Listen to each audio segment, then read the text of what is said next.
Ah, those were the good old days, back before the Mosquito Research and Control Unit arrived in Cayman. Stories say you could be carried off by mosquitoes in the middle of the day, in the middle of Georgetown. You wouldn't dream of being caught in a place like this, especially at sunrise or sunset. Hi, I'm Jordan Taylor. Tonight on the GIS Journal, we look at a government department that many of us take for granted, the Mosquito Research and Control Unit. Mosquito Research and Control opened its doors 35 years ago, in November 1965.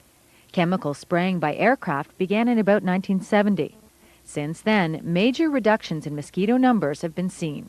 When I arrived in 1984, the mosquitoes were largely under control. But having said that, there could still certainly be times when things would be pretty uncomfortable. But before MRCU, and in the early days of MRCU, I can't imagine how people coped with it, to be honest. I think it must have been horrendous. Stories abound about the severity of the mosquito problem before MRCU. The mosquito numbers were so bad, the densities were so high that the cows' nostrils would become clogged and they couldn't breathe. And then they would obviously panic, would just block up their throat passage, and that's how they died. Anytime you went out, you had to have what we used to call a palm leaf fan. If you went to church, you had to have a fan to fan off the mosquitoes. You had a party or going to a function, you had to have a smoke pot because the mosquitoes were by the thousands. You couldn't leave your windows down in your cars because when you got in, you would be swarmed with mosquitoes. Government at the time, in the early 60s, recognized that there was a serious problem and that something needed to be done if Cayman were to develop, either as a financial center or as a tourist center. And I think it was probably widely recognized in the country that something needed to be done before development could take place. Dr. Marco Giglioli was brought to Cayman to assess the situation and advise authorities on what could be done. He and others recommended that a full-scale program needed to be set up. And that's what was done in the initial years of MRCU, to find out what the problem was and what the extent of that problem was. Since the beginning, MRCU has used an integrated approach to pest control. And what that means is that we use a variety of control methods, as many different methods as we can, in order to ensure that we don't rely on one particular method, which may fail in the future and cause us problems. The day starts very early at MRCU, when workers collect the bags from the mosquito traps around the islands. When the mosquito trap bags are brought in, Nellie and Zoila sort out the catch. They identify the mosquitoes and they count the number of mosquitoes. We then put that information on the daily situation report, and the daily situation report gives us the key information for deciding what mosquito control activities we're going to carry out, maybe for that day or for the week as a whole. After a heavy rainfall, the larval inspection crew, or swampers as they're called, are sent out to find the trouble spots where plenty of mosquitoes are breeding.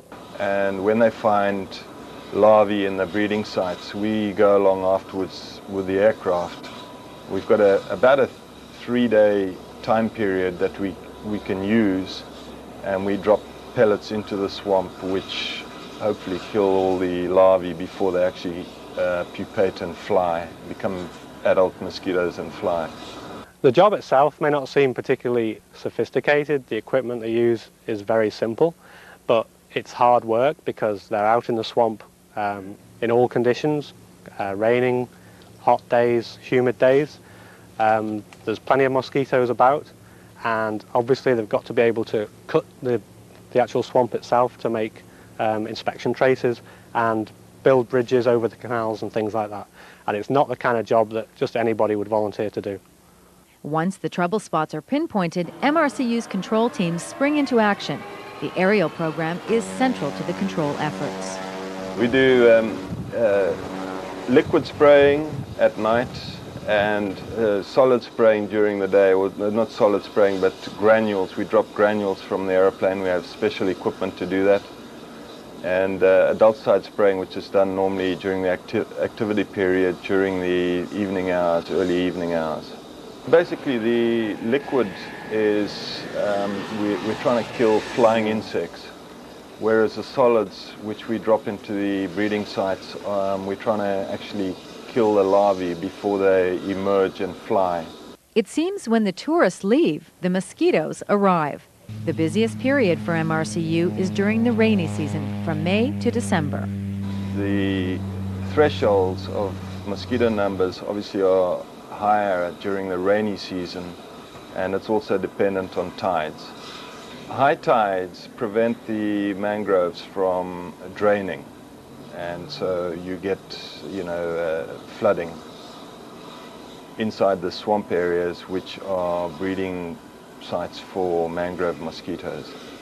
The job of an MRCU pilot is a difficult one with many challenges. Night flying, low level, over congested areas, it requires a lot of concentration. We're not just flying the aeroplane, we've got to navigate it, we've got to be aware of traffic, other air traffic, conflicting air traffic, especially when you're working close to the airport. And of course you've got to monitor the application itself, so there's a lot going on, and it's a very high workload. The fogger truck continues to be important for controlling the mosquito population, as in days gone by. But its new water-based spray is much more environmentally friendly than the old diesel spray. ATVs are the latest innovation at MRCU. They allow the spraying of grassy or swampy areas too small for aerial spraying. Physical control of the swamps and canal system is also critical to MRCU's efforts. We dig the dikes so we can drain all the fresh water, all the stagnated water into the canal, and then we let it go into the sea. And by doing that, and then the water from the salt water comes in with the tide and comes in and like moving like a flushing. And we keep doing that back and forth, that we don't have no stagnated water, and it does works very well for us. We found over the years it's fantastic. We take the big machine, and all of the dikes or the canal grows up. The mangrove grows and blocks all the circulation of the water. And every 4 or 5 years, we'll go from one end of the island to the next end and fix them up, clean them up good, and then we'll start